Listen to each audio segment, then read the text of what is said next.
अस्सलामुअलैकुम नाजरीन, मैं हूं इदरीस नवाज और आप देख रहे हैं बागी टीवी।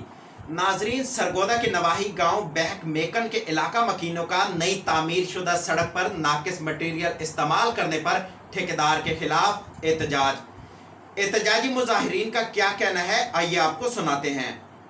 मार मोहसन मुर्दाबाद, मार मोहसन मुर्दाबाद, मार मोहसन मुर्दाबाद, मार मोहसन मुर्दाबाद। अवर सीआर नदीम साहब मुर्दाबाद, अवर जी, इस एहतजाज का जो मकसद और पर्पज़ है, जिस गर्मी और धूप में हम लोग एहतजाज कर रहे हैं, इसका एक ही मकसद और पर्पज़ ये है कि ये जो रोड जो 3-3.5 किलोमीटर का ट्रैक था, ये कारपेट रोड मंजूर हुआ है।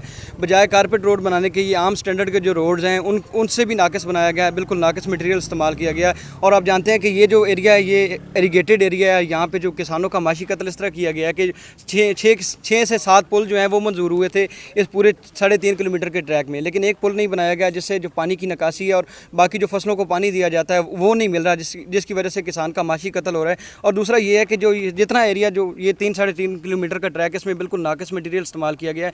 आम मिट्टी जो है वो इस्तेमाल की गई है, आम मिट्टी के ऊपर जो है वो पत्थर डाल के और लोग डाल के और सारा जो है रोड बनाया गया है। बजाय इसे कारपेट रोड बनाने के आम जो रोड होते हैं, जो आम हाईवेज़ होते हैं, उनके स्टैंडर्ड के भी रोड नहीं बनाया गया।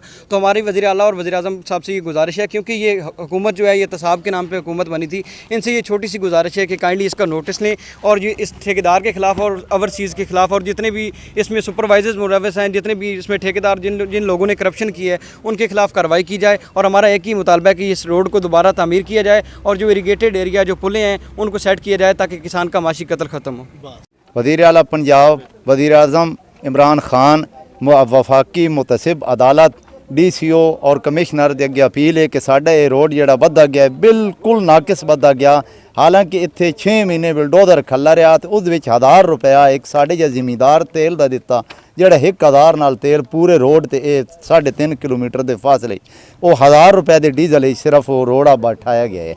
कोई चीज़ मिट्टी के उत्ते लुक पाई गई, कोई चीज़ नहीं जी किसी किस्म की क्लीयर हो। जिथे पुलों ने उन्हें किलोमीटर में किला फासला छोड़ दिता है, उत्ते उन्हें लुक नहीं पाई, रोड़ा नहीं सट्टिया, बजरी नहीं सट्टी। इस वास्ते साडा मुतालबा है कि इस ठेकेदार के खिलाफ सख्त तो सख्त नोटिस लिया वजे और जेड़े ओवरसीयर है इस महकमे की मिली भगत नाल साडा रोड बर्बाद होया है, साडा पैसा गौरमेंट का पैसा बर्बाद हो गया है। इस वास्ते साडी गौरमेंट नाल अपील है कि साडा ये रोड दोबारा तामीर किया वजे और ये पैसा सही मैने लग्या वजे।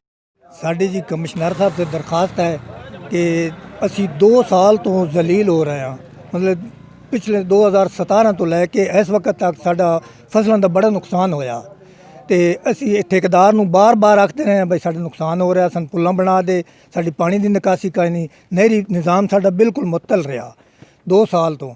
इस वक्त भी आके मैं नदीम साहब कलियार साहब नूं आंदा है तो वो इत्थे मौके ते मैनूं मुतमईन कर गए, उन्हें रोड़ा पा के मतलब लोग जी आम तौर पर पा के चले गए। तो असी दरखास्त दी है, उस तो राती समान चा के ना चले गए, मतलब नस गए।